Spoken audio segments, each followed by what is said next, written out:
Денот Д или втор круг локални избори и финални резултати во битката за градоначалник на град Скопје. На територија на Скопје се бираат градоначалници за општините Центар, Аеродром, Карпош. Додека во ШТО Ризари на 3 гласачки места ќе се гласа за градоначалници и ќе има прегласување за советници. Во овој втор круг право на глас на изборите имаат 1.013.375 гласачи, а од нив право на глас во град Скопје имаат 474.304 избирачи. Граѓаните на Скопје со јасни и конкретни пораки до идниот градоначалник на град Скопје и до идните градоначалници на општините.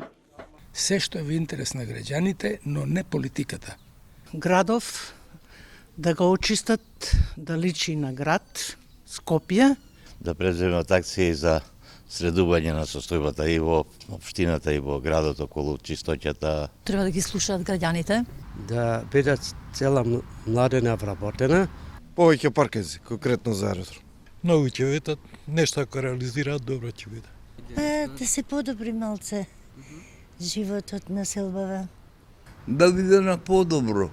Очекуваме и да беше убаво чистено. Да биде подобро кај нас. Кој подобар дечко нека победи. Дека што обеќе, дека се ќе направи, а не може за една недела. И деца се раѓаат после 9 месеци. Разбираш? Претседателите на избирачките места во дел од скопските општини посочија дека навремено започнал изборниот процес во 7 часот. Одзивот солиден, без регистрирани инциденти, освен одредени изборни места со технички проблеми кои се решиле многу брзо.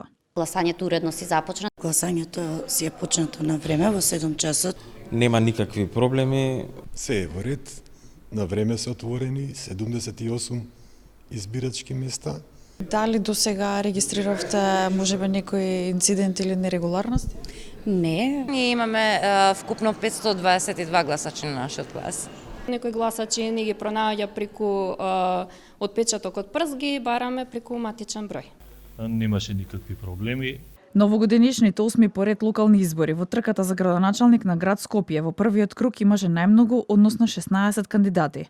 Според родовата застапеност од вкупниот број кандидати за градоначалници на новогодинешните избори, околу 89% се мажи, а околу 10% жени. За дел од скопските општини има пријави за нарушување на изборниот молк. Резултатите од гласањето се очекуваат вечерва пред полноќ. Доколку по вториот круг од одредени причини не се изврши избор на градоначалник, изборната комисија во рок од 15 дена од завршувањето на изборите ја известува владата, од каде пак во рок од 15 дена треба да биде именуван поверник. Изборите ќе ги следат скоро 1600 домашни и странски наблюдувачи.